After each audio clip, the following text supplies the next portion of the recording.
Okay, so the previous video we have calculated we were telling that we need to substitute equation A and equation B in the equation Q1.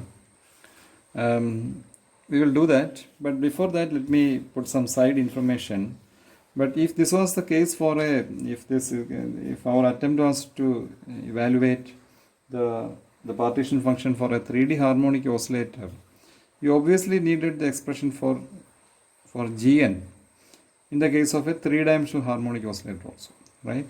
So to do something like this for that case there will be bit more cumbersome to do, right? For example, let me do it for you now here. If it was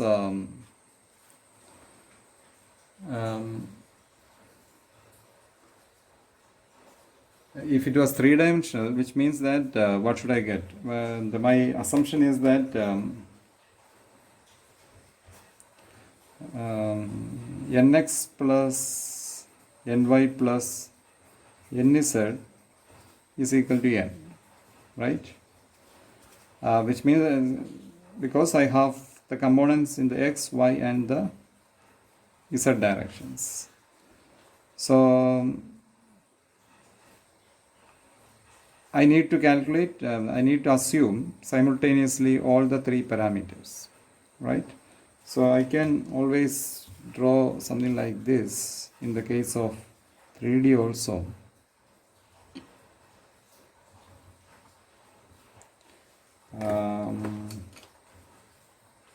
So I have various levels.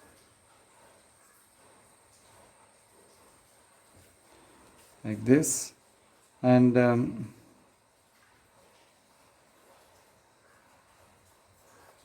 is equal to 0, n is equal to 1, n is equal to 2, n is equal to 3. So you can write it down yourself. Here for n is equal to 0, I can have only one possibility, like 0 plus 0 plus 0. So there is only one possibility. Therefore the multiplicity of that level is 1, and for n is equal to 1, how many possibilities for me?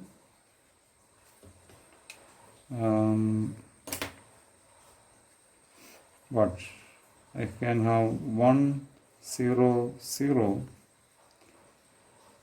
0 1 0 and 0 0 1, right? So which means that now I am having 3 possibilities. So my multiplicity is 3. For n is equal to 2, what are the possibilities? Of course, I can have 2 0 0 0 0 2 0 2 0, and I can have the multiplicants of 4, right? So like 1 1 0 1 0 1 and 0 0 1, right? These are 0 1 1 0 1 1,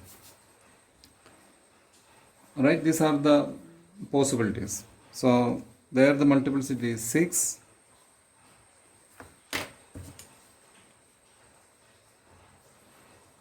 and if you do a similar exercise for n is equal to 3, you will get it as number 10.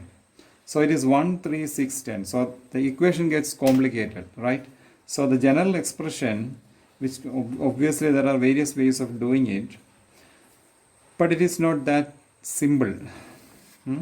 So if we need to calculate, one way of doing is using using your special unity groups. We call the SU groups, right? SU1, SU2, SU3, such kind of groups. So one can do it like that, but you need not worry about that. I will just write down the expression for the Gn based on these kind of assumptions. So Gn is equal to n plus 1 into n plus 2 divided by 2. So this is the expression for a three-dimensional case. Basically, I should be exact. If I need to write, I should be writing n plus 1 into n plus 2 divided by 2 factorial. Yeah, and if it was a 4D oscillator, my Gn would be similar to that here, n plus 1 into n plus 2 into n plus 3 divided by 3 factorial. So this way you can go on writing like that. So you can always use that if any problems comes in that direction. So I have given you the expression for 3D and the 4D also. So this was a totally a side information which you can utilize for your problem sessions, for your problems if you find it necessary. So but do it by heart, that equation. So this is the way you do it. So I just explained you the concept, how one gets such kind of derivations, right? So we go back to our attempt, our aim. We need to find the substitute for En and Gn in equation number 2. So I substitute now that there, and what will I get? So Q1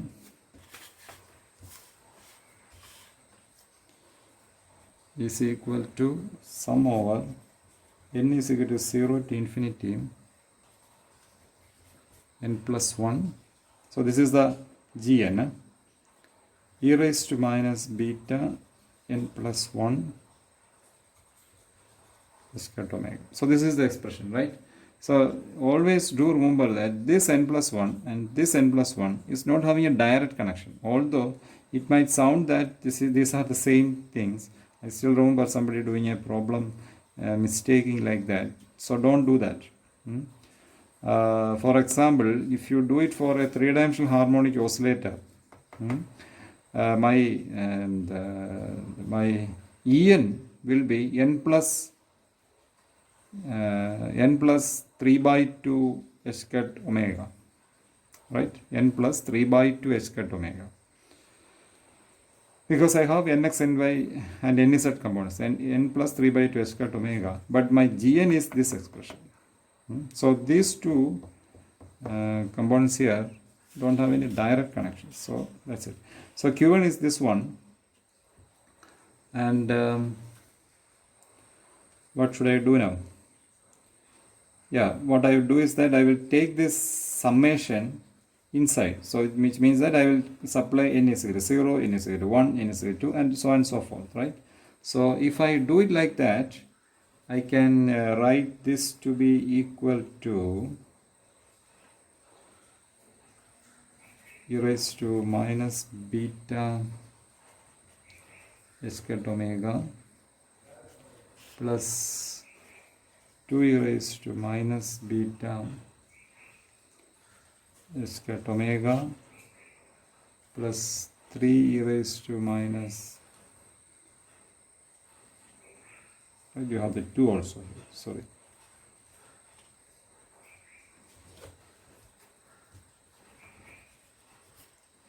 Three raised to minus 3 beta h cut omega plus etc.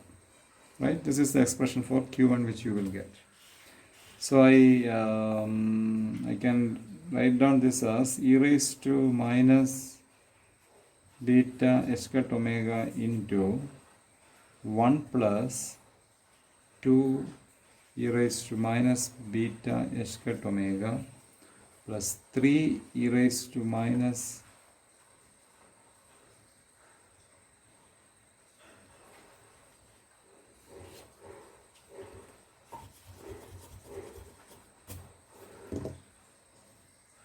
minus 2 beta h cut omega plus etc. Right, this is the expression which you can get. So now this is one of the tasks which I was trying to tell you the other day during the class. So the moment you see something like this, you should get yourself remembering some of the fundamental expressions you might have done during your BSc or plus 2 even, right? So now my task is to simplify this to something else.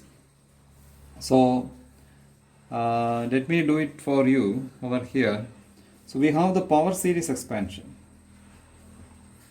So what is power series expansion?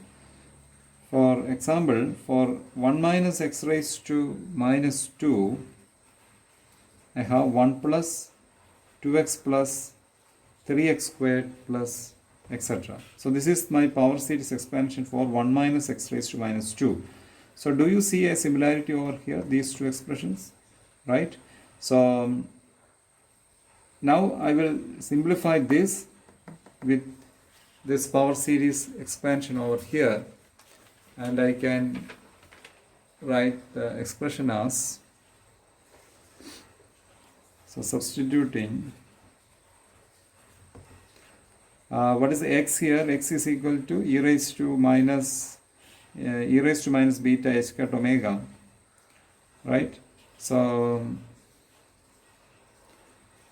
this whole thing in the square bracket will now go into the denominator because I have the raised to minus 2 here.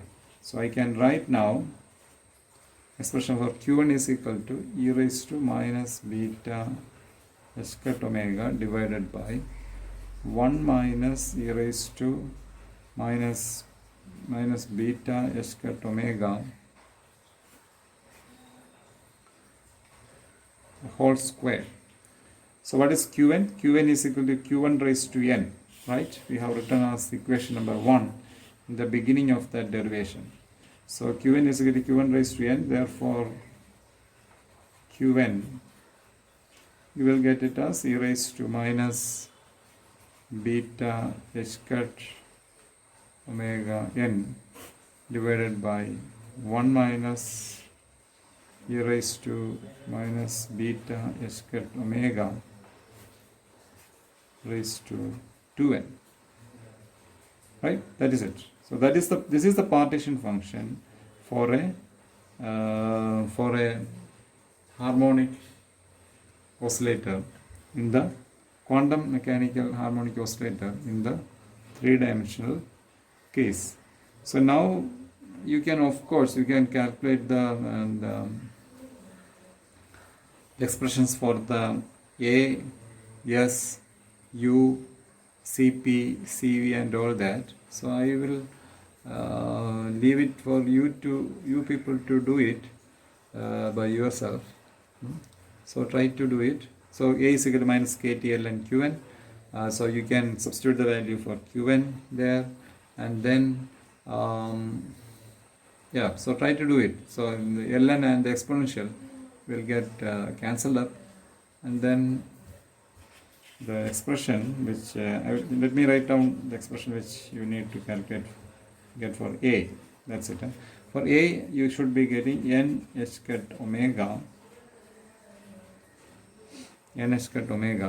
plus 2nkt ln and 1 minus e raised to minus beta h cut omega. So try to get this expression, okay? Yeah, and then from there you can calculate, of course, S, U, CP, CV and all those things. Here also the CP and the CV will be same. Okay, so carry on doing that. So that's it. So with this one, we will we have calculated the two-dimensional also. So in the next video, for the next class, we will try to do some other example also. Okay.